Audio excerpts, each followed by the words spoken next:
à toutes, je suis Tiffaine, alias Une Maille de Plus. Je suis ravie de vous retrouver dans mon 5e épisode.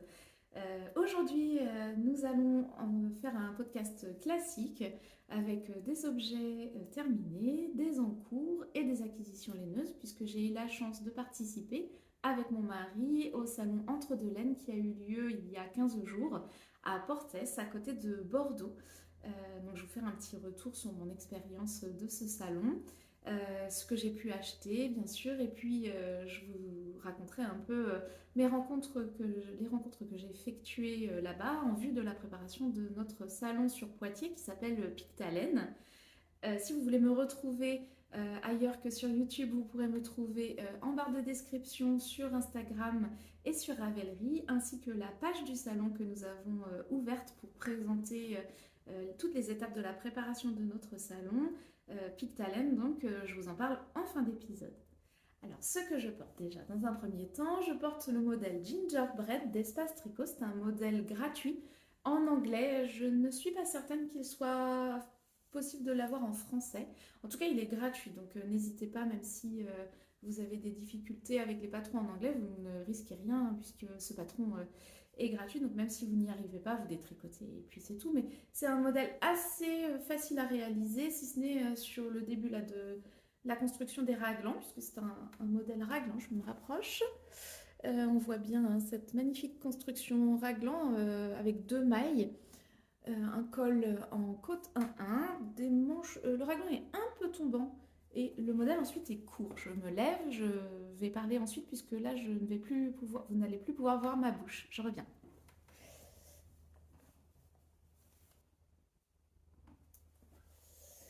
Voilà, donc ce sont des côtes fendues sur le bas, des côtes 1-1.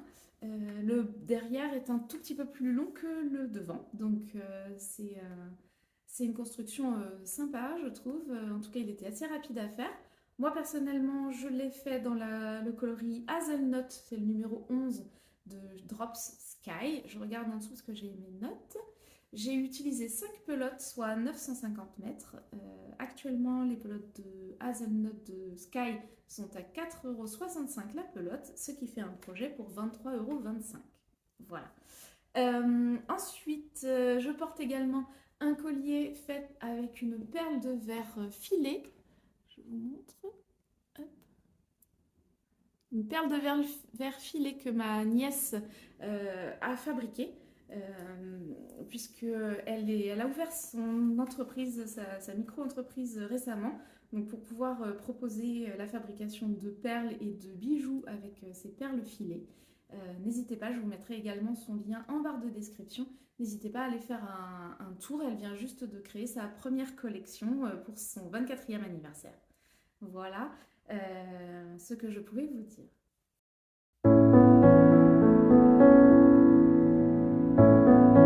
On enchaîne maintenant donc sur les projets terminés et je vais commencer par un premier projet que j'ai terminé qui était le Sparkle Cardigan de Rory Locatelli que j'ai tricoté en taille L en sample pour Didier et Vincent au fil d'Horus.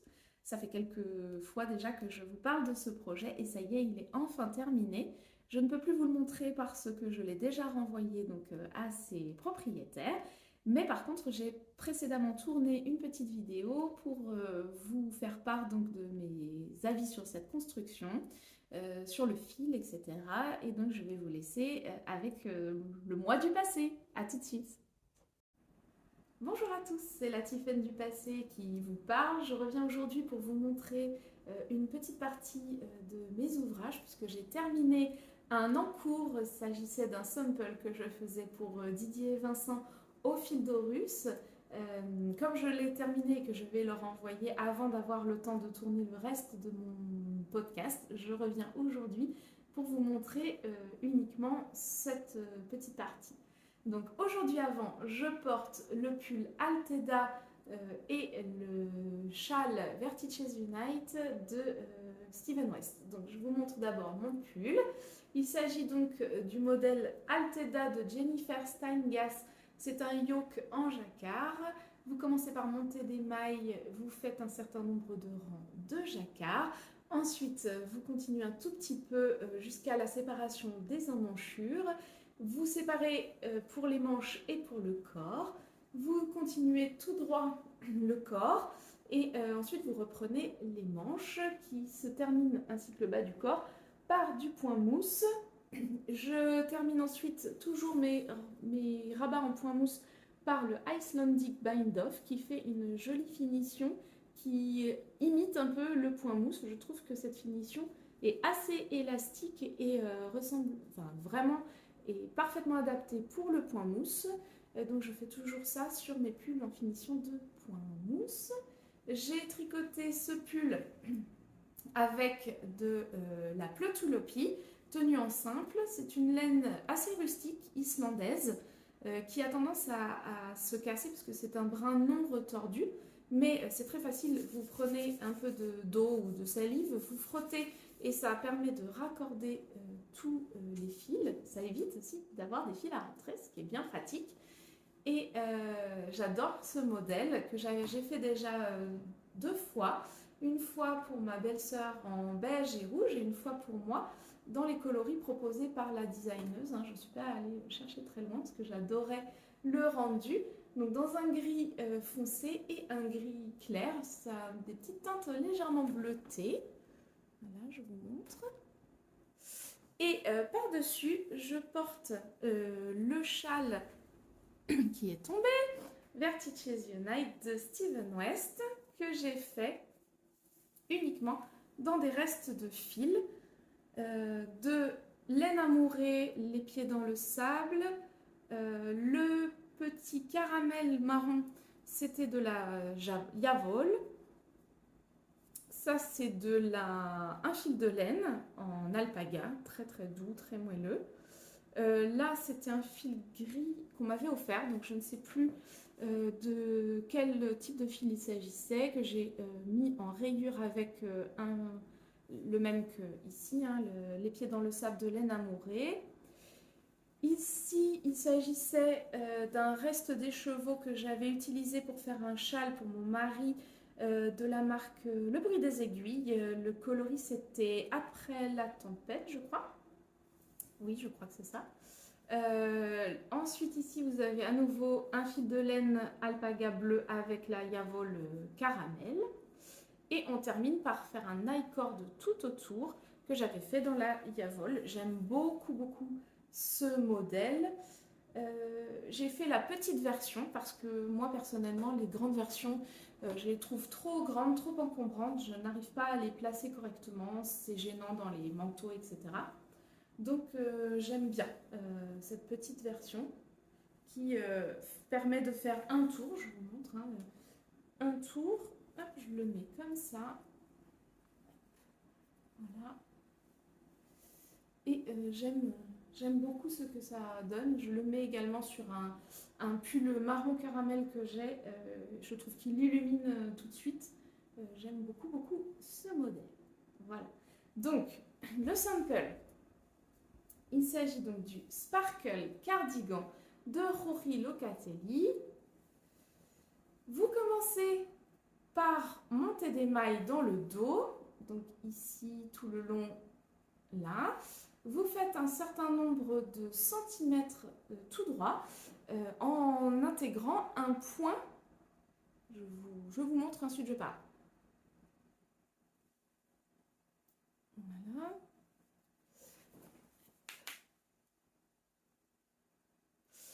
Un point donc qui se fait sur 4 rangs. 4 rangs où on alterne des rangs de jersey, comme ici, et des rangs avec des trous qui sont très faciles à faire, mais un peu longs. Je vais vous expliquer ça tout à l'heure. Donc, c'est une alternance de un rang avec des mailles ensemble, deux mailles ensemble, ou GGT. Donc, un coup c'est GGT, un coup c'est deux mailles ensemble, etc. etc. avec les jetés soit avant, soit après ces deux mailles ensemble pour pouvoir créer ce motif. Alors, je vous ai dit des jetés, mais en réalité, ce ne sont pas des jetés qu'il faut faire, c'est une méthode qui s'appelle Backward Loop. Donc, c'est une création de mailles en boucle Mais moi, je tricote à la continentale, donc avec ma main gauche, pour m'éviter de lâcher mon fil à chaque rang et à chaque maille. Sauf qu'avec cette technique-là de backward loop, je suis obligée de lâcher mon fil pour pouvoir faire la manipulation et mettre le fil devant. Je peux pas, enfin, j'ai pas réussi à le faire à la continentale, donc ces rangs me demandaient un peu de temps de réalisation. Donc j'ai trouvé moi une autre technique pour le faire, c'est que je faisais effectivement un jeté et le rang suivant, au lieu de tricoter en maille envers classique, je l'ai tricoté torse tout simplement. Mais ça prend quand même un peu de temps à faire. Il faut être attentif à ce que ce soit bien les GGT ou les deux mailles ensemble pour alterner à chaque fois les motifs. Donc on fait donc un certain nombre de rangs tout droit, et puis au bout d'un certain temps on vous demande de faire des augmentations sous les emmanchures pour créer la pente de l'emmanchure qui va se retrouver en fait presque sous le bras. À la fin on vous demande quand même de monter un certain nombre de mailles pour terminer cette emmanchure. Une fois qu'on a terminé le dos, on reprend un premier demi-devant, donc en relevant des mailles sur un certain nombre de mailles montées pour le dos. Vous laissez ensuite les mailles pour l'encolure en attente, et puis l'autre demi-devant également. Vous faites également le même motif sur le devant en alternant GGT et deux mailles ensemble, un certain nombre de rangs, tout droit du côté de l'emmanchure, mais vous faites des augmentations pour créer la pente de l'encolure, puisque c'est un col en V. Arrivé donc à un certain nombre de centimètres, pareil, on vous demande également de créer des mailles sous l'emmanchure, faire des augmentations pour pouvoir créer cette pente sur le devant. Et là, ça se complique parce que ensuite on vous demande de faire la même chose en miroir sur l'autre demi-devant. Et quand je dis que là ça se complique, c'est parce que dans le patron, c'est pas très bien expliqué. C'est pas que c'est pas très bien expliqué, mais c'est qu'on vous prend pas par la main. On vous dit de faire un certain nombre de centimètres, mais on ne vous dit pas combien d'augmentation ça va créer pour l'encolure avant de commencer les augmentations pour l'emmanchure. Et donc si vous ne faites pas des prises de notes très régulièrement, et bien quand on vous dit de faire l'autre demi-devant, vous ne savez pas à quel moment vous devez commencer les augmentations pour le dessous des manches. Et ça m'a posé problème parce que je me suis rendu compte à la fin, en fait, mais c'est ma faute, je n'avais pas lu le patron au fur et à mesure, en fait, au lieu de le lire d'un seul tenant, parce que je ne savais pas exactement combien de mailles et d'augmentations j'avais fait avant de commencer de ce côté-là, les augmentations pour le dessous des manches. Ce qui fait que quand je me suis retrouvée à faire l'autre côté, eh bien, j'ai dû m'y reprendre au moins à 2 fois pour pouvoir tomber sur le même nombre de rangs, le même nombre de mailles et tomber également sur le même motif que de l'autre côté et que sur le dos.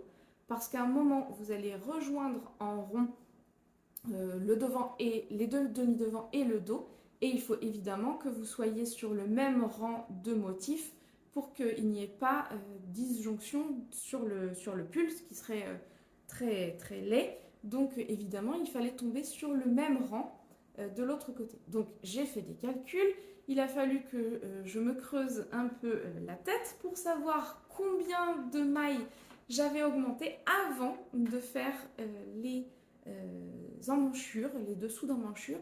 Et comme on continue à faire les augmentations pour le demi-devant en même temps qu'on fait les augmentations sous les manches, eh bien, on ne peut pas se dire, bon ben voilà, j'ai X mailles à monter pour le dessous des manches, je m'arrête à un nombre, moins le nombre d'augmentations à faire sous les manches. Non, c'est pas comme ça que ça marche, parce que ça ne fonctionne pas. Donc il a fallu, soit j'avais pas le même nombre de mailles, soit j'avais pas le même rang, il a fallu que je m'y reprenne à plusieurs reprises afin d'y arriver, mais j'ai réussi, je suis très contente de moi. Ensuite, on reprend les mailles du premier demi-devant qui sont mises en attente, les mailles du dos, les mailles ensuite du deuxième demi-devant et on tricote ensuite en aller-retour jusqu'à un certain nombre de centimètres sous les emmanchures qui nous sont donnés dans le patron cette fois-ci. Et on termine par un certain nombre de centimètres en côte 1-1. J'ai suivi le patron tel que recommandé. J'ai juste fait 2 cm de moins de motif avec l'accord de Didier Vincent parce que ce fil et ce motif ont vraiment un très grand pouvoir d'extension. Et donc j'avais peur que ce soit vraiment très long si je respectais les centimètres recommandés par la designeuse. Et ensuite, elle nous demande de faire un rabat in pattern. Donc rabat in pattern, ça veut dire vous tricotez une maille en droit quand elle est en droit, maille en vert quand en dessous elle est en vert, et ensuite vous rabattez classiquement la maille par-dessus celle que vous venez de tricoter. Mais là, ça crée vraiment un rabat très tendu, et donc il n'y avait aucune élasticité, ça allait être, je pense, assez inconfortable au porté. Donc je l'ai signalé à Didier et Vincent qui m'ont demandé de refaire des rabats donc beaucoup plus souples. Donc j'ai fait des rabats à l'italienne et effectivement ça va être, je pense, comme eux, beaucoup plus confortable au porté. Même si je ne savais pas si c'était voulu par la designeuse pour garder une certaine structure au gilet pour éviter qu'il soit détendu à la longue. Mais très honnêtement, je l'avais essayé sur les bandes de boutonnage et c'était vraiment inconfortable au niveau du cou, au niveau du dos. Donc là, je pense que franchement, c'est beaucoup mieux comme ça. Donc ensuite, on fait normalement les manches, mais moi, je préfère toujours faire l'encolure pour pouvoir placer le gilet correctement et faire des manches à la bonne longueur. Éviter que ça se détende. Donc on reprend, on relève des mailles tout le long. Donc à partir du bas du gilet, on remonte toutes les mailles non, mais en fonction du ratio de relevage de mailles qu'elle nous propose. On relève des mailles tout au long du corps du gilet, tout au long de la pente du col en V, sur les épaules, dans le dos, et on fait la même chose de l'autre côté, évidemment en veillant à conserver le même nombre de mailles sur les demi-devants des deux côtés, tout simplement. Et on fait un certain nombre de rangs là, qui nous est parfaitement indiqué et on fait des boutonnières d'un côté. Donc, ce sont des trous tout simplement, des jetés de mailles ensemble qui sont faites tout au long du corps, là où on a arrêté de faire les augmentations du col V. Là encore, le patron, à mon avis, soit a une difficulté, soit c'est le ratio qui n'est pas bon, mais elle vous dit de faire X mailles en côte 1-1, faire un jeté de mailles ensemble, X mailles en côte 1-1 à nouveau, un nouveau jeté, etc. et de le faire 6 fois. Sauf que moi, si je le faisais 6 fois, et pourtant j'ai bien relevé le nombre de mailles qu'elle conseillait pour les demi-devants, eh bien je n'aurais eu des boutonnières que jusqu'ici. Or, le col en V, lui, s'arrête ici. Donc j'aurais eu toute cette partie-là sans boutonnière. Donc je ne comprends pas vraiment ça parce que ça n'avait pas de sens. Moi, je voulais que le dernier bouton, il arrive tout en haut de la pente de l'encolure col V. Donc j'ai continué, je l'ai fait 2 fois supplémentaires et en plus, avec le ratio qu'elle nous donnait, ça tombait exactement pile poil à la fin de mon col en V. Donc j'en ai rajouté 2 supplémentaires pour pouvoir faire en sorte que le dernier bouton, arrive parfaitement à l'endroit de la fin du col V. Voilà, et j'ai fait également un rabat, j'ai refait un rabat à l'italienne pour pouvoir garder cette souplesse. Une fois qu'on a terminé ça, on reprend les manches et ce sont des manches montées. Je vous montre de plus près. Ce sont donc des manches montées qu'on commence donc en relevant un certain nombre de mailles qu'elle nous indique avec un ratio qui nous indiquait tout au long de la pente de l'emmanchure des deux côtés. Et ensuite, une fois qu'on a relevé l'intégralité de ces mailles, on va commencer à faire des rangs raccourcis. Comment vous montrer ça? sur la tête de manche, voilà, on fait des rangs raccourcis de plus en plus grands jusqu'à avoir tricoté quasiment l'intégralité des mailles que vous avez relevées. Donc on fait tout le haut en aller-retour, puis ensuite, une fois qu'on a tricoté quasiment toutes les mailles relevées, eh bien on continue en rond tout au long de la manche. Et on termine par des côtes 1-1 sur un certain nombre de centimètres, assez important, parce que je pense que ça va blouser un petit peu comme ça. Et j'ai refait un rabat à l'italienne, à l'aiguille. Voilà. Donc, tout au long du gilet, ce motif-là de trou-trou, on le fait en aller-retour. On le fait également en aller-retour sur le haut de la manche. Par contre, on le fait en rond sur toute la manche. Donc, c'est pas exactement la même façon de faire, mais ça rend exactement le même rendu sur la manche. Et on fait la deuxième, évidemment, à l'identique. Voilà. Voilà pour ce beau modèle. Donc, j'avais proposé à Didier et Vincent, parce que j'ai vu sur Ravelry que sur ce modèle, il y a des personnes qui les avaient fait ces manches en jersey simple. Et d'autres, le patron proposait ce motif. Donc j'avais proposé à Didier et Vincent de faire soit l'un soit l'autre à leur convenance. Ils m'ont demandé de faire le motif. Donc j'ai fait le motif tout du long. Et c'est vrai que c'est sympa. Donc c'était un petit peu long à faire, comme je vous disais, parce que moi, comme je dois normalement lâcher mon fil à chaque deux mailles sur les rangs de motifs, c'était un petit peu long. Donc j'ai trouvé une technique, c'est de faire un jeté simple et de le tricoter torse ensuite. C'était un petit peu plus rapide. Voilà pour ce modèle. Je crois que je vous ai tout dit. Hop. Je vous le remontre une dernière fois avant qu'il s'en aille vers sa destination. Donc dans l'atelier de Didier et Vincent.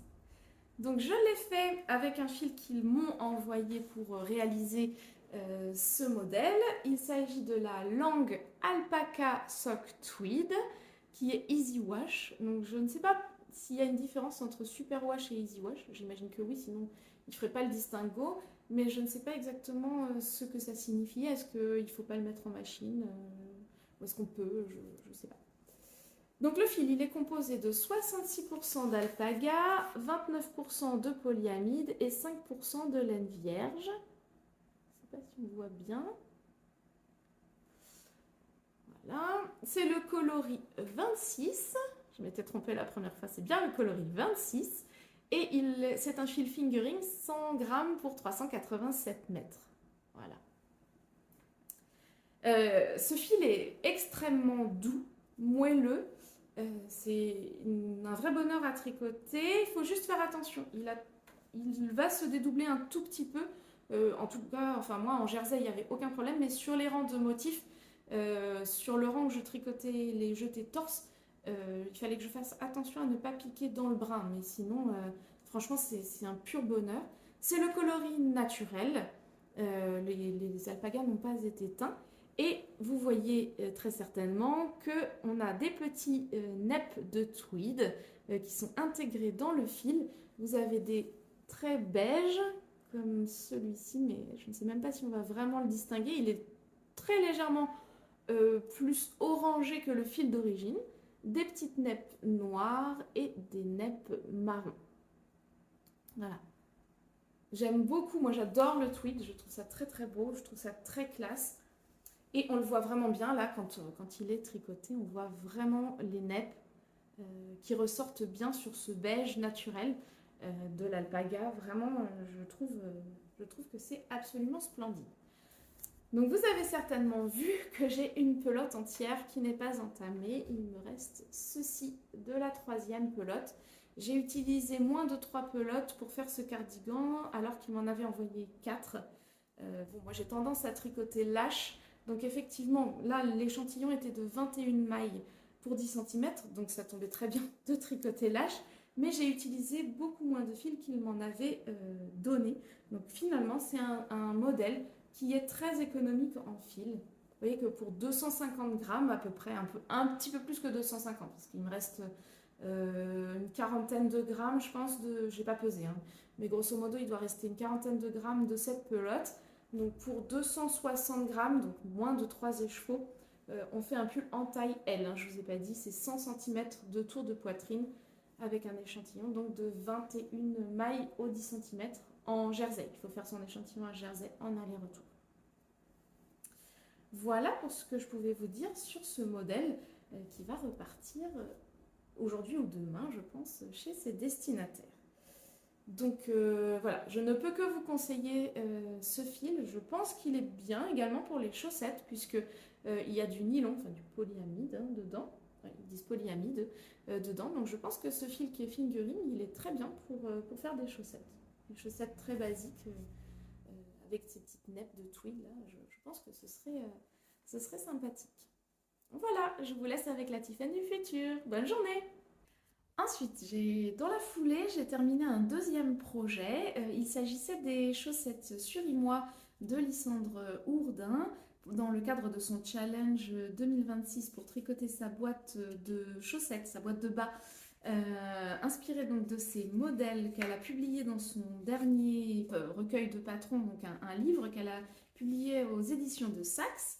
Je vous mettrai également les informations en barre de description si jamais vous ne connaissiez pas ce modèle, mais ça m'étonnerait puisque tout le monde parle de ce modèle, de ce livre en ce moment, mais on ne sait jamais. Donc j'ai terminé pour ma part mon exemplaire en reste de fil.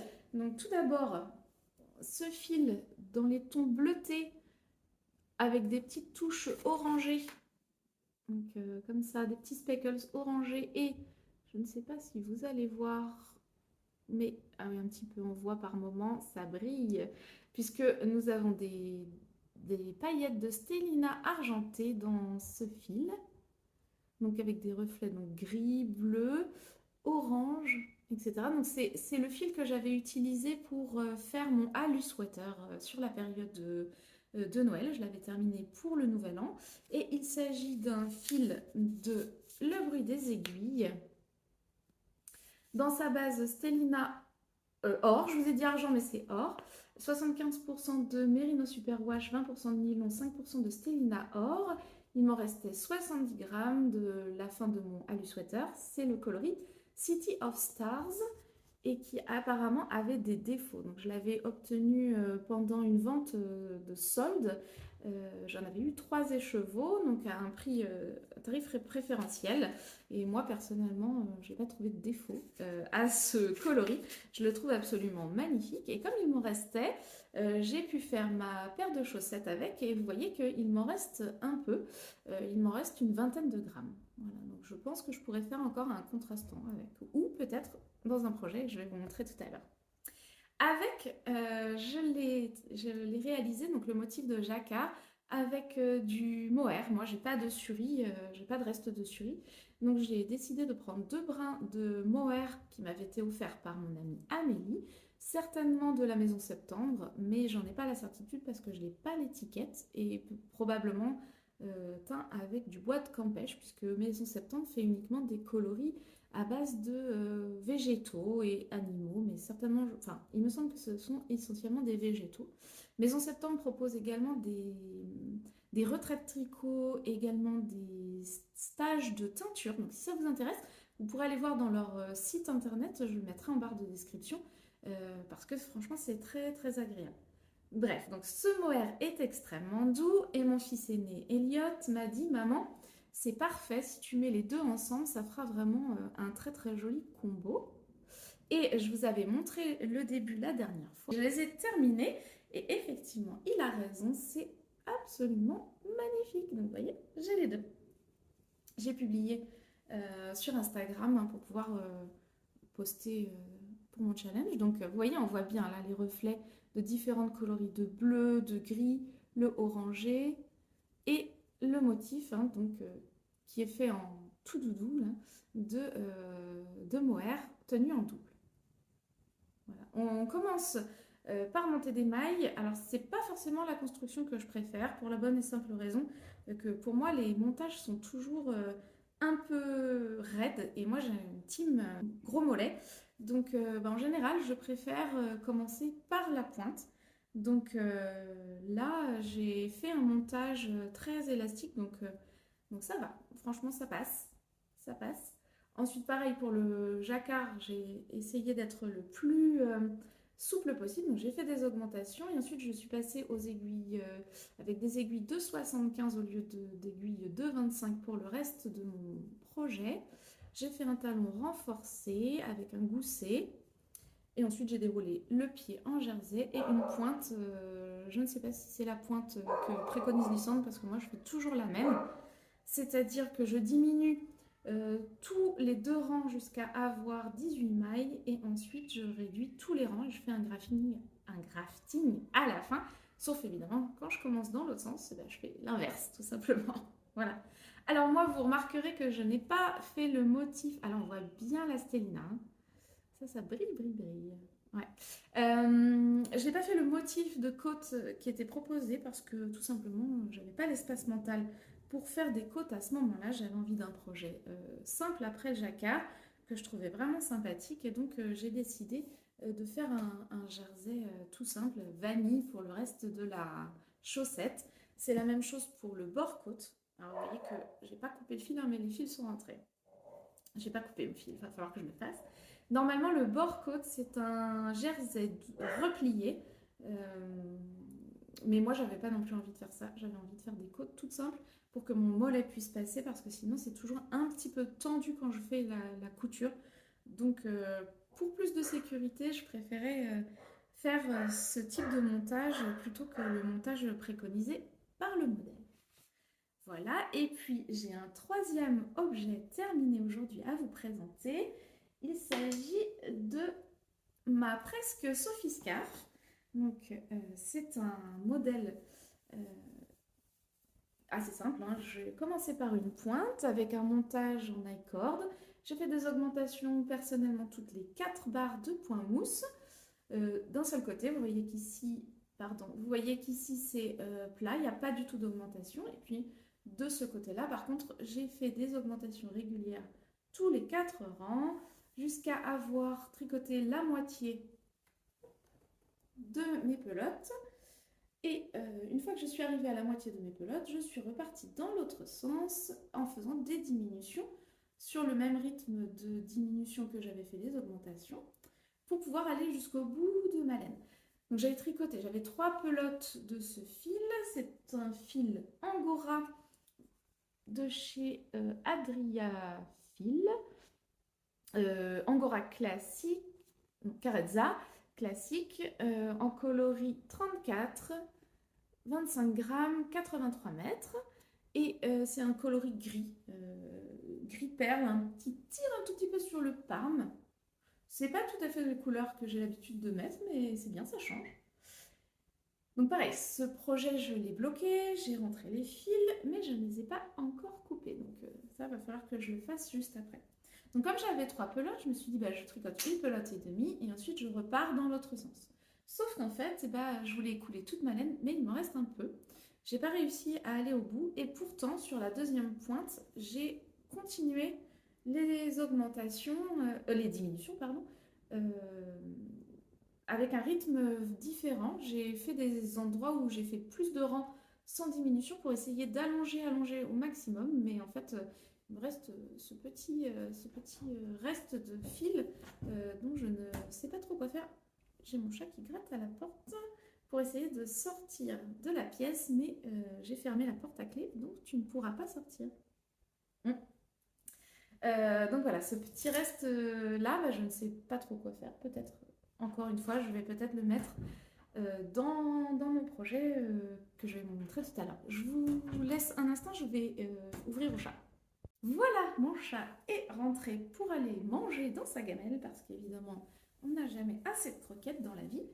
Et donc, j'ai commencé donc par cette pointe et je suis allée au bout de ma première pelote et demie et je suis repartie ensuite dans l'autre sens. Avec les fils qui pendent, hein, c'est moins sympa, mais vous voyez, cette pointe-là est beaucoup plus longue. Je vous l'essaye. Bon, alors évidemment, ça va pas du tout avec ce que je porte aujourd'hui, mais c'est pas grave. C'est pour vous montrer un peu ce que ça donne. Donc moi, je vais pas me casser vraiment la tête hein, pour le mettre. Il n'est pas question que ça prenne 3 heures le matin parce que j'ai pas le temps. Je dois me presser pour arriver à temps au travail. Donc je vais faire une petite nouette comme ça. Et le fil, c'est pas terrible. J'aurais dû les couper juste avant. Et peut-être, je sais pas, le porter sur le côté comme ça. Ou devant. Hop, sur mon manteau noir, ce sera vraiment chouette. Voilà. Donc on peut faire un tour hein, et puis faire un nœud ensuite. J'aime bien.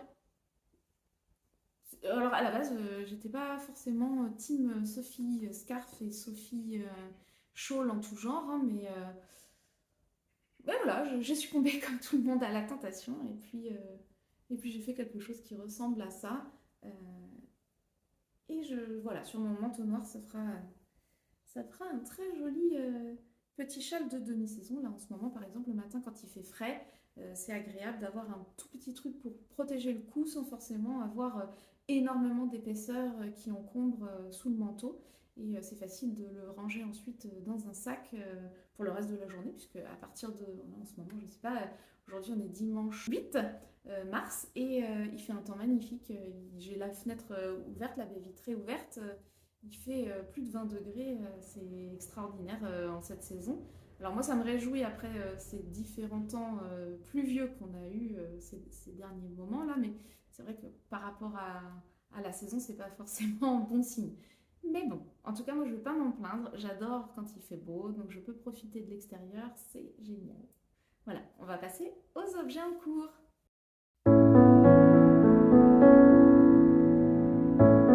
Alors pour les objets en cours, ils sont au nombre de 3 également.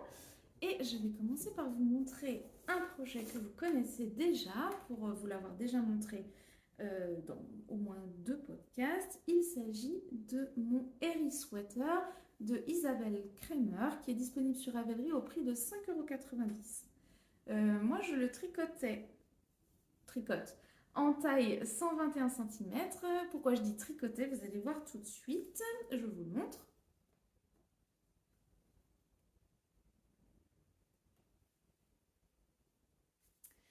Je le dis tricoté parce que tout simplement il est un peu trop grand pour moi. J'ai pas exactement le bon échantillon qui normalement est de 22 mailles pour 10 cm. Et moi justement j'ai 21 mailles. Donc il est un peu grand, mais ça à la limite ça aurait pu passer. Parce que je l'ai essayé, bon j'ai un peu de marge, mais ça c'était pas grave en soi. Mais quand je l'ai essayé pour voir justement s'il était à la bonne taille, je me suis rendu compte, je ne sais pas si on verra à la caméra, je vais cacher ma bouche. Hein. Est-ce qu'on voit? Ouais, on voit un peu. Mais alors quand je l'ai essayé, ça a été flagrant, ça m'a sauté aux yeux. Ici, là, j'ai une ligne qui n'est pas du tout faite comme le patron le demande. C'est-à-dire que normalement, c'est du point de blé. Donc on contrarie, c'est des côtes en fait, hein, mais on les contrarie tous les 2 rangs. Et là, j'ai fait 3 rangs identiques et un seul rang contrarié. Et donc ça s'est vu immédiatement sur moi quand je l'ai essayé. C'est pile poil en plus au niveau de ma poitrine. Donc c'est un projet que je vais détricoter jusqu'à mon erreur, c'est-à-dire malheureusement avant la séparation des manches et du corps. Donc il va falloir que je détricote les peut-être 12 cm que j'avais fait. Je vais remettre les manches sur le même câble. Je vais détricoter jusqu'ici, refaire mon rang correctement. Et je vais en profiter du coup pour refaire une taille en dessous. Donc je vais repartir très très loin en arrière. Mais bon, tricoter et détricoter, hein, c'est toujours pareil. Ça reste le même loisir, hein, c'est juste que ça me fait perdre quelques heures de tricot, mais c'est pas très grave. Le principal étant d'avoir ensuite un projet que j'aime, que je peux porter sans avoir cette barre-là qui va me gêner. Je sais que je le porterai pas sinon.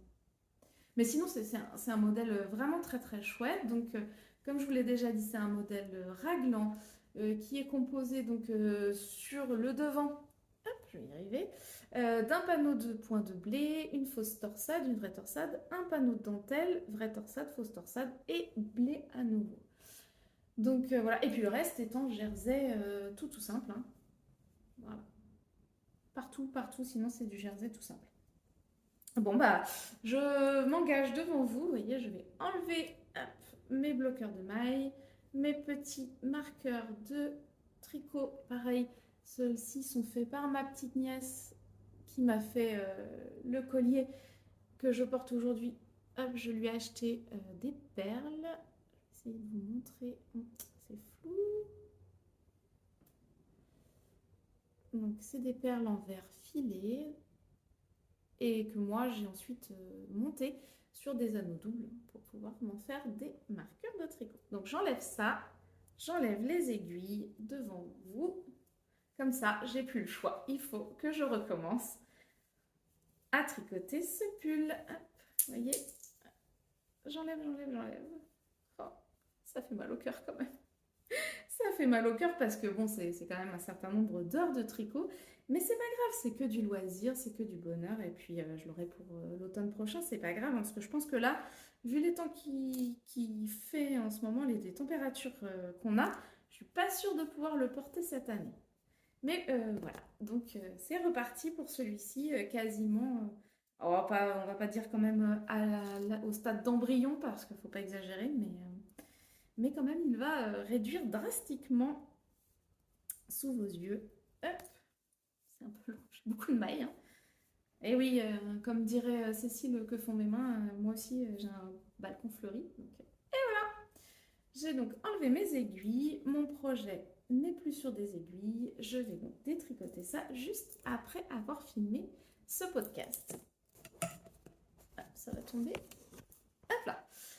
Et un deuxième en cours, celui-ci vous ne le connaissez pas, j'ai décidé de faire plaisir à mon mari qui est donc venu avec moi au salon Entre deux laines et qui me dit oh j'aimerais bien une paire de chaussettes, j'aime bien quand tu me tricotes une très jolie paire de chaussettes, je les mets souvent, je t'accompagne au salon, ce serait bien si tu me veux tricoter une paire, qu'est-ce que tu en dis? Bien sûr que je vais te tricoter une paire de chaussettes puisque je sais que ça lui fait énormément plaisir. Moi, ça me fait plaisir de le gâter. Donc, eh bien, on s'est arrêtés tous les deux sur le stand de, comme toujours, le bruit des aiguilles. C'est ma dealeuse de laine autorayante préférée. Et je lui ai pris un écheveau de 50 grammes de sa base, donc fingering 85-15, donc 85% mérino, 15% de nylon, 200 mètres pour 50 grammes, dans le coloris Asteroid City. Donc voilà, je vous remontre son logo. Sur le stand, elle m'a dit ah, mais 50 grammes, vous êtes sûr pour un homme, etc. Alors oui, parce que moi je tricote lâche. Donc comme je tricote lâche, hein, d'ailleurs mon Harry Sweater en fait les frais, eh bien j'ai décidé de faire un tube entier. J'ai commencé par une pointe. Donc là j'ai monté 12 mailles, j'ai ensuite augmenté jusqu'à obtenir 64 mailles. Et j'ai tricoté au kilomètre pour pouvoir obtenir hop là, cette très grande chaussette que je vais ensuite diviser en deux. Vous voyez, j'ai déjà commencé à préparer, mais je voulais vous montrer avant. Donc je me suis stoppée. C'est pour ça que j'ai un troisième en cours d'ailleurs, je vais vous montrer après. Le temps de pouvoir filmer, j'ai stoppé ce modèle. Donc j'ai tricoté en un seul morceau. Donc vous voyez, ici, c'est une première chaussette, ici. Donc, j'ai ma pointe, j'ai un certain nombre de rangs. Alors, vous allez dire, c'est pas très grand. Oui, mais il faut que je rajoute le talon. Pour l'instant, j'ai pas encore coupé pour le talon. Le talon, il fait environ 5 cm. Donc, ça fait 5 cm de plus que ça. Et puis ensuite, il aura une tige, alors pas extrêmement haute, mais quand même, il aura une tige assez grande. Ah, mon chat farfouille dans mes sacs. Non. Et en contrastant, il a choisi, bien entendu du orange. Donc on voit ça sur la pointe et c'est le même orange qui figure dans les différentes rayures. Donc du orange. Et puis je ne peux pas vous montrer les chevaux puisque j'ai terminé juste ici. Hein. Vraiment, je suis allée au bout de mon tube.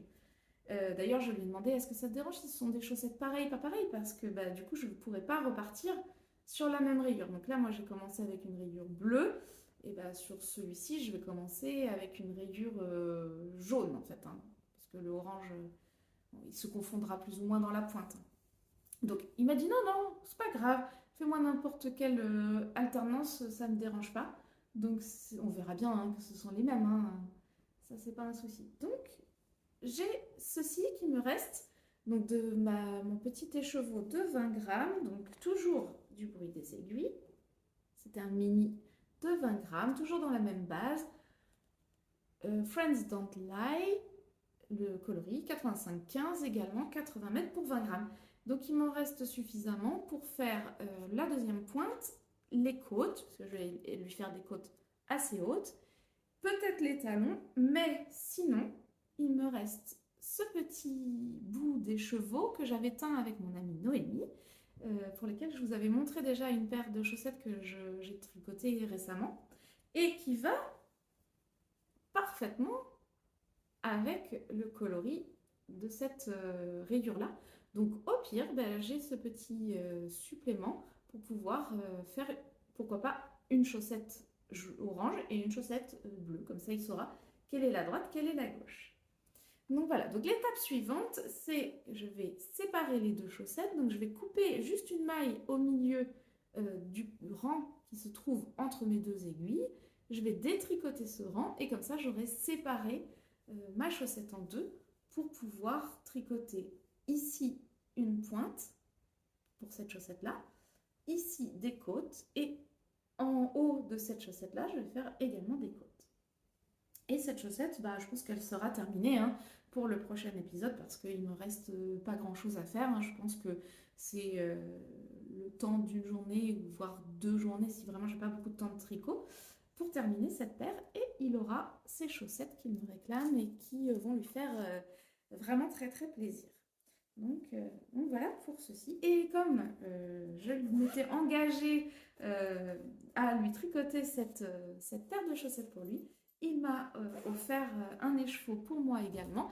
Je vous montrerai tout à l'heure dans la partie acquisition. Et enfin, donc, mon troisième en cours, c'est un en cours du coup que j'ai commencé parce que j'attendais de pouvoir filmer mon podcast pour vous montrer l'état de ma chaussette. Je ne savais pas trop quoi tricoter puisque mon héri, il fallait que je le détricote. Je voulais vous montrer avant de le détricoter. Je me suis retrouvée sans rien à tricoter. Ça, c'est pas possible. Mais mes différentes aiguilles à chaussettes, vous avez vu qu'elles sont occupées puisque j'ai déjà préparé mes chaussettes pour pouvoir couper. Donc, qu'est-ce que je fais? J'avais acheté donc un certain nombre d'écheveaux sur le salon Entre Deux Laines, mais j'avais pas envie de tricoter ça tout de suite. Il fallait que je bobine. Et puis bon, il faut que je sorte tout mon matériel, le bobinoir, le dévidoir, ça demande une petite logistique. Donc, j'avoue que j'ai eu un peu la flemme. Donc, qu'est-ce que j'ai fait? Eh bien, j'ai sorti mon sac Super U, pour ne pas faire de pub, de reste. Et vous voyez, hop, j'ai un super grand cabas avec que des restes qui ne sont pas des fils à chaussettes. Alors tous ces restes ne sont pas à moi, pas tous. Il y en a une petite partie qui sont mes restes, mais sinon ce sont des restes des chevaux que des amis m'ont offert pour pouvoir me permettre de réaliser ce projet justement que j'avais envie de faire. Mais moi en général il me faut 3 écheveaux de fil, à peu près tout pile quoi, pour faire dans ma taille un pull. Et donc j'ai pas beaucoup de restes en soi. Donc j'ai demandé à des copines si elles avaient des restes dans les coloris, pourquoi pas bleu, gris, noir, pour pouvoir me réaliser donc un super gilet que je vais pouvoir mettre assez facilement quand même. Je voulais que ce soit toujours à peu près dans un même camailleux. Il s'agit du Pengueno de Steven West. que j'ai acheté donc, sur Ravelry au prix de 8,40 €. Et je le fais donc en épaisseur DK ou en fingering doublé. La plupart donc, des fils ne sont pas des fils qui étaient à moi, j'ai pas forcément les étiquettes, donc tous les restes ne sont pas forcément identifiés. Mais par contre, ce que je fais, c'est que je pèse mes mini restes ou mes plus gros restes avant de tricoter la section. Et sur Ravelry, je vais détailler section par section combien de grammes de DK ou de fingering doublé il m'aura fallu pour réaliser ce petit morceau. Donc l'idée, c'est vraiment de faire quelque chose qui soit assez portable quand même. Allez, je vous montre. Donc j'ai commencé avant-hier. Et voilà ce que ça donne pour le moment. Donc, vous voyez, on commence par monter en faisant un montage provisoire. Moi, je l'ai fait en Jody's Magic Custom. Et ensuite, j'ai glissé la moitié des mailles qui étaient sur une des deux aiguilles sur un câble. Comme ça, je l'ai mis en attente. Et puis, je le reprendrai au moment opportun. On commence par donc faire un très grand panneau de point de riz. Donc c'est la même chose que le point de blé que je vous ai montré tout à l'heure, mais un rang sur deux cette fois-ci. Donc voilà. J'ai pris un reste, j'avais regardé sur une fiche Ravelry la quantité de fils qui était disponible pour cette personne, et bah moi, clairement j'en ai manqué. Bon bah c'est pas grave, hein, il sera bicolore, donc j'ai décidé, je suis allée jusqu'au bout de ce fil-là, et j'ai pu faire 4/5 de ce coloris-là et 1/5 de celui-ci, ce qui fait que je trouve que c'est quand même assez harmonieux, mine de rien, même si on voit bien hein, que ça tranche. Hein. Ça tranche un tout petit peu moins dans la vraie vie, mais malgré tout, on voit bien que là c'est un anthracite et là c'est noir. Hein. Mais c'est pas grave, c'est dans le dos, j'ai des cheveux longs, ça se verra pas. Ensuite, on relève des mailles sur le côté pour faire 3 séries de petits boudins en jersey qu'on replie ensuite. Hein, on fait une sorte de couture. Enfin, moi, j'ai fait des rabats à 3 aiguilles hein, à l'arrière, là, pour pouvoir refermer ce tube qui est creux. Hein, on peut mettre ce petit doigt dedans. Hein, c'est ouvert sur les côtés pour l'instant. Je ne sais pas si on les fermera. Mais en tout cas, il s'agit donc pour l'instant de la réalisation d'un côté. Et puis, j'ai commencé, enfin, j'ai joint juste la future couleur juste donc sur le bas, puisque là, on va commencer à être sous les bras. Donc j'ai décidé, celui-ci je sais que c'est de la fil d'art, fil randonnée je crois. C'est un petit peu plus épais que de la DK, mais c'est pas grave, ça va bien aller quand même, je pense que ça va bien le faire.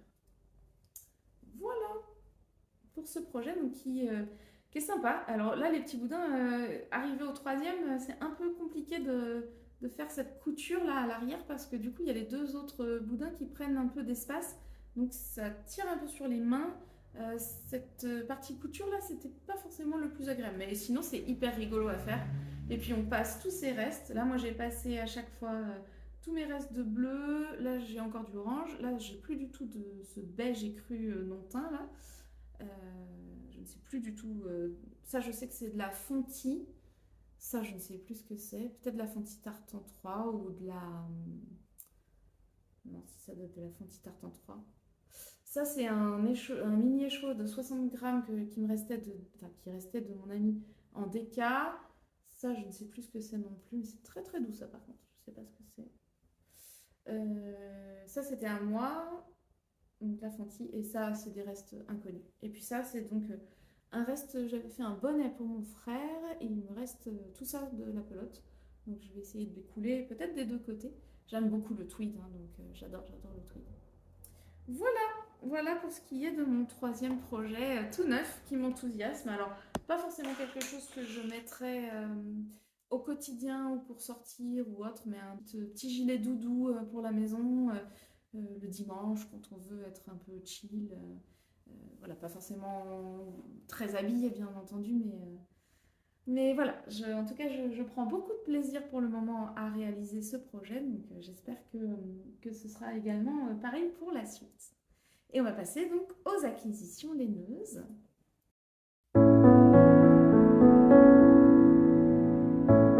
Alors en ce qui concerne donc mes achats sur le festival Entre de laine, je vais commencer donc par vous montrer des acquisitions que j'ai fait sur le stand des petites potions que je suis allée voir en premier. Enfin, j'ai fait 36 fois tout le tour des stands, évidemment, comme d'habitude pour moi. J'arrive difficilement à me décider du premier coup. J'ai besoin de me projeter et puis de voir ce qui est proposé sur les différents stands avant de faire des acquisitions. J'essaye de faire des acquisitions raisonnables et raisonnées pour un projet bien spécifique. Donc j'ai discuté un bon moment, y compris pour l'organisation du salon Pictalen avec la jeune femme qui se cache derrière les petites potions. J'ai oublié son prénom, je suis vraiment désolée. Et je lui ai pris 3 écheveaux de ce coloris sur sa base 100% BFL Superwash, 100 g 400 mètres, la nuit des cigales. Je vous montre. Là, dans ce sens-là. Donc la nuit des cigales. C'est écrit petit. Hein. J'en ai pris 2 écheveaux et demi. C'est bien parce que elle fait des demi-écheveaux et ça c'est top. Alors vous allez voir tout de suite hein, sur ces 2 écheveaux, il y a une différence de coloris. Tout de suite on le voit. Celui-ci est beaucoup plus crème et celui-ci est beaucoup plus jaune. Donc je vais être obligée d'alterner les écheveaux et ça, bon bah, on n'aime pas mais il va bien falloir le faire parce que sinon je vais avoir une démarcation et je veux pas du tout. Donc à la base, j'avais pris ces 2 écheveaux et demi pour pouvoir me faire un majorel de Atelier Émilie qui était elle aussi hein, sur le stand sur un stand à Entre-deux-Laines. On a pu discuter aussi, c'était super sympa, passer beaucoup de temps agréable. Donc c'est pas du tout mes coloris habituels, je connaissais pas Déborah des petites potions, pardon d'avoir oublié son nom tout à l'heure. Donc Déborah et son conjoint qui sont adorables. J'ai discuté aussi avec Émilie, c'est pareil, vraiment un super moment. Enfin, j'ai adoré ce week-end, enfin ce samedi, c'était super. Et donc je voulais faire le majorel. Alors après, vu la différence de bain, je voulais faire alterner les écheveaux avec la méthode hélicoïdale. Sur le modèle de majorel, il y a une torsade tout le long des raglans qui se poursuit ensuite sous les bras le long du corps. Je ne sais pas du coup si je vais faire ce modèle avec ces écheveaux-là, mais en tout cas, j'aime vraiment la couleur. Enfin, je vais les utiliser avec un mohair non teint pour pour atténuer un tout petit peu quand même les coloris hyper flash pour moi, hyper flash pour moi. J'ai pas du tout l'habitude, mais vous voyez qu'il y a des fluos. Là, on le voit, hein, jaune fluo, rose fluo, du noir, du orange fluo. C'est vraiment des écheveaux qui pètent. Enfin, pour moi, hein, en tout cas. Hein. C'est encore une fois, tout est relatif, mais moi, j'ai pas du tout l'habitude de porter des coloris aussi intenses, aussi flashy. Donc forcément, je vais les associer donc à un mohair un mohair non teint, pour pouvoir assagir un tout petit peu les couleurs. J'avais vraiment envie de ça, de couleurs par petites touches là, qui flashent, etc. Donc soit ça, soit un pull tout simple, bien basique, un peu comme le No Frills cardigan, mais pas celui-ci nécessairement. Je vais trouver un modèle qui me conviendra, qui me permette d'utiliser ces 2 écheveaux et demi, qui sont absolument magnifiques. Hein. Je regrette absolument pas mon achat. Pour ça, c'est super. Et puis, je vous avais montré dans mon précédent podcast sur la plongée dans mon stash 7 écheveaux de Nathalie, by Night Création, en 75% Merino Superwash, 25% nylon, sur sa base donc Starsock. C'est teint à la Garance, mais en 2 bains. Donc il y a un premier bain de Garance qui doit être un premier bain d'épuisement et un deuxième bain de Garance qui est certainement un deuxième bain d'épuisement. Donc ça donne des nuances de coloris de Garance différentes. Donc ça tire du très pastel, beige, légèrement saumoné au orange. Voilà, vous voyez toutes les nuances. Donc c'est fait en plusieurs bains. Donc elle plonge ses écheveaux de façon différente dans le premier bain et dans le deuxième bain pour pouvoir avoir cet effet de bicolore en fait, pour pouvoir faire un jacquard. Je vous l'avais montré.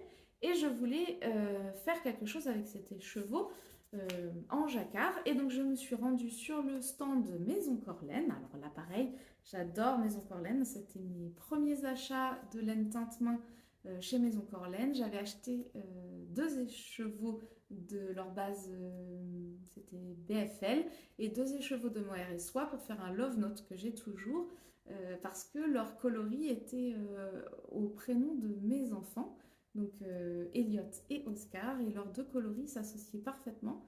Donc j'avais fait, je vous montrerai à l'occasion, je vous montrerai. J'avais fait donc un tricot de Love Note. Mes enfants m'avaient offert le patron pour la fête des mères. Donc pour moi, ce teinturier, cette teinturière, parce qu'ils sont 2, hein, un mari et sa femme, ça a vraiment pour moi une saveur bien particulière. Donc je suis retournée les voir et je leur ai pris 3 écheveaux de ce coloris. Est-ce que vous voyez la bonne couleur? Non. Là peut-être. Oui. Un coloris bleu canard, bleu vert, absolument splendide, dans une base qu'ils ne font plus. C'était des bases qui étaient dans un bac soldé en fait et qui correspondaient parfaitement, je trouve, à mon projet pour pouvoir faire un jacquard. Donc dans ces 3 écheveaux plus celui-ci. Et je vais certainement faire le Knit Pearl Repeat. Je n'ai plus le nom de la designeuse. Je ne me souviens plus. Je ne l'ai pas noté. Non, je ne l'ai pas noté. Donc c'est des écheveaux discontinués, mais d'une douceur extraordinaire, puisque c'est sur leur base 75% de mérino, 25% de soie. Et le coloris, c'était essai. Donc c'était des essais de coloris. Des bases qu'ils avaient reçues pour pouvoir faire des essais de teinture, justement, pour choisir s'ils les gardaient ou non. Et donc cette base, ils ne l'ont pas gardée. Mais en revanche, ils en avaient fait 3 donc dans le même bain, qui s'appelle Vert Bleu numéro 10. Coloris donc sur une base super wash. Ouais. Donc vraiment magnifique. Je suis tombée dessus et je suis tombée amoureuse. Et quand j'ai rapproché donc cet écheveau-là, j'ai dit oui, c'est parfait, c'est ça que je veux. Donc j'en ai pris 3 pour me faire, donc comme je vous disais, le Knit Pearl Repeat. Donc ça devrait monter bientôt sur mes aiguilles parce que j'ai hâte de le faire, j'ai hâte de voir et vraiment c'est tellement doux, c'est incroyable. J'ai jamais tricoté encore de mérino soie et franchement j'ai très hâte parce que ça va être super quoi. Et je vous ai pas dit, c'est 100 grammes pour 400 mètres, donc c'est de la fingering. Je vous montre. Je ne sais plus si le Knit Pearl Repeat c'est fait en fingering ou en DK, mais si c'est en DK, je rajouterai un fil de mohair si ça allait avec et je doublerai éventuellement celle-ci, soit avec un mohair, mais ça m'étonnerait, soit sur elle-même. Je verrai bien. En tout cas, voilà mes acquisitions en laine teinte-main. Excusez-moi, j'ai dû arrêter la vidéo parce que les chiens de ma voisine se sont mis à aboyer contre un chien qui passe. Et donc, c'était pas du tout agréable. Je vais couper cette partie de la vidéo dans laquelle ils ont aboyé. Donc, je vous disais, je suis donc allée au stand de Timeco Tissu à la Traîne et je leur ai pris 3 petites pelotes de Arwetta de Filcolana. Je répète les coloris au cas où. 971 pour le beige, 101 pour le noir et 218 pour le rouge. Et avec ces 3 pelotes, je compte me faire les chaussettes du mois de mars de Lysandre Ourdin, c'est-à-dire les pelotes sous le charme londonien. Donc très classique, hein, je ne vais pas du tout être originale. J'ai vu qu'il y avait plein de personnes qui les ont fait dans des tons de bleu, des tons de violet, etc. Moi, pas du tout. Hein. Je vais rester très classique, très londonien, sauf que du coup, je fais beige au lieu de blanc pour éviter que ce soit trop salissant. Mais vraiment, je vais faire des coloris très similaires au patron parce que tout simplement, c'est le patron qui, comme ça, me plaît beaucoup. Je vais pas faire tout le pied en jacquard. Je pense que je vais faire uniquement la tige. Sur le haut de la tige en jacquard, je vais sélectionner mes motifs puisque je n'ai pas l'intention de faire tous les motifs non plus. Je pense que je vais faire les moustaches, certainement peut-être vous savez, le garde anglais typique là, de garde de la reine, enfin du roi maintenant. Je pense que voilà, je vais faire des choses comme ça, mais je vais pas forcément faire tout le pied. Je sais pas. Enfin, on verra suite au prochain épisode. Et j'ai également repris un mini câble de 20 cm, câble mini pour aller donc avec mon mini kit rouge de chez Xiaogu parce que j'avais cassé un câble et en fait je me rends compte que ça ne convient pas à ma façon de tricoter parce que moi j'ai tendance à mettre mon câble dans le creux de ma main et en fait quand j'appuie ça a tendance à plier le câble et ça le casse. Donc du coup j'ai racheté ce câble pour pouvoir vendre mon kit rouge parce que je ne m'en sers pas du tout et comme il n'est pas du tout compatible avec ma façon de tricoter, voilà. Donc si parmi vous, il y a des personnes qui sont intéressées, n'hésitez pas à me dire en message privé et sinon je mettrai ce kit sur Vinted, je pense, pour voilà, m'en débarrasser en sachant que il me manque un câble, le tout petit, là, celui de 13 cm qui est égaré, donc je ne sais pas où il est. Donc soit je le retrouve, soit je ne le retrouve pas. Mais par contre, j'ai un grand câble de 50 cm. Oui, 50 cm, je crois. 55. Compatible avec mon kit rouge également. Donc ce câble-là, je le mettrai en supplément, soit avec, soit à la place du 13 cm pour ceux qui aiment bien faire du Magic Loop pour leurs chaussettes ou autres, par exemple. Donc voilà. Voilà ce que j'ai l'intention de faire dans les prochaines semaines. Donc ça fait le tour de ce que j'avais à vous dire sur mes acquisitions au festival Entre deux Laines, puisque vous voyez quand même j'étais assez raisonnable, je trouve. La dernière partie, donc les infos pratiques. Je vais revenir à nouveau sur des informations que je vous ai déjà données.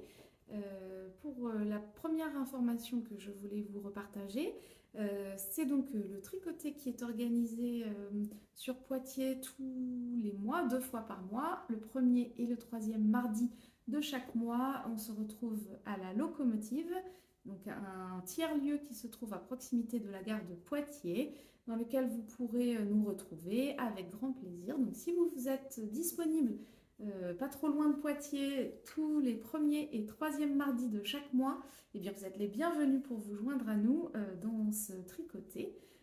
N'hésitez pas à me dire en barre d'informations d'ailleurs si vous souhaitez participer. On pourra discuter avant de se voir en réalité avec grand plaisir. Et puis enfin, je voulais vous reparler du salon Pictalen que mon amie Noémie et moi-même organisons sur Poitiers. Donc c'est la raison pour laquelle, entre autres, je me suis rendue au salon Entre deux Laines à Portès il y a 15 jours pour pouvoir rencontrer donc un certain nombre d'exposants et les organisateurs du salon pour prendre des informations et puis discuter avec les personnes de la possibilité ou non pour eux de se rendre à Poitiers au salon. Et j'ai fait plein de rencontres, j'ai beaucoup discuté, c'était vraiment très très agréable.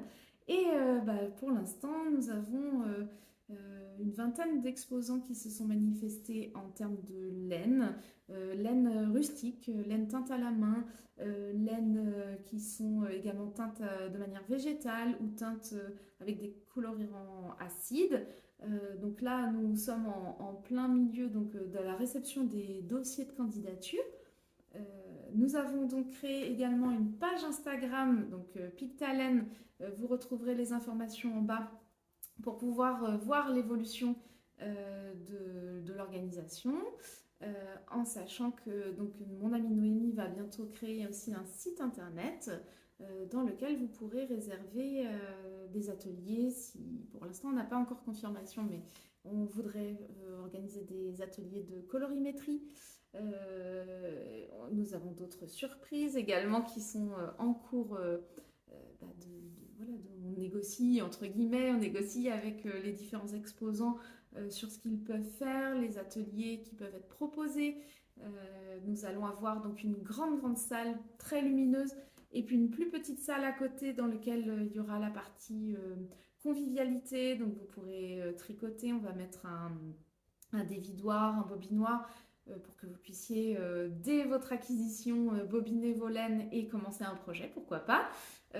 pouvoir vous restaurer grâce à des food trucks, pouvoir boire une boisson fraîche, une boisson chaude grâce au petit bar qui va être organisé dans la salle de convivialité.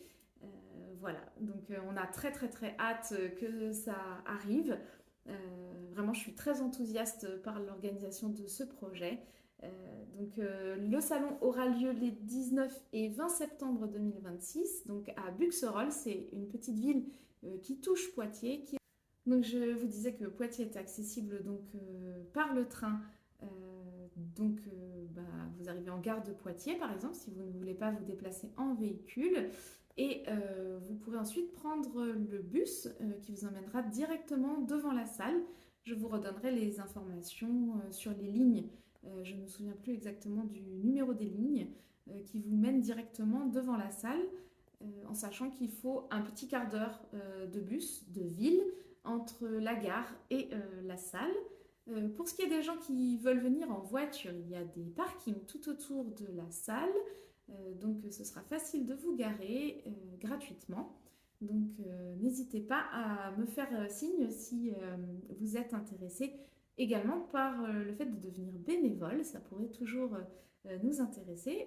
Plus on a de monde pour nous aider, évidemment, et plus ce sera simple pour nous d'organiser ce salon. Voilà, j'espère que vous viendrez nombreux évidemment à ce salon. Vraiment, je suis très très très enthousiaste. Ça fait très longtemps que je voulais organiser ce salon. Donc voilà, que enfin il soit d'actualité, ça me met en joie. Voilà. Eh bien, on a fait le tour de tout ce que je voulais vous dire aujourd'hui. J'espère que vous aurez passé un bon moment avec moi. J'ai fait plein de coupures, donc je ne sais pas du tout combien de temps va durer cette vidéo. J'espère en tout cas que vous aurez pris plaisir à me regarder. Si c'est le cas, ben, n'hésitez pas, si vous n'êtes pas déjà, à vous abonner, à me mettre un pouce en l'air, un commentaire pour pouvoir référencer un peu mieux ma chaîne. Parlez-en autour de vous également, si le cœur vous en dit, pour pouvoir faire connaître ma chaîne et puis m'encourager dans mes podcasts parce que je prends vraiment beaucoup de plaisir à les faire. Mais le but du jeu, évidemment, c'est d'échanger le plus possible avec vous. Voilà, je vous dis à très bientôt. Je vous souhaite une bonne fin de journée. Profitez bien, tricotez bien, faites ce qui vous fait plaisir, n'hésitez pas, parce que c'est très très important dans la vie de se faire plaisir. À bientôt. Au revoir.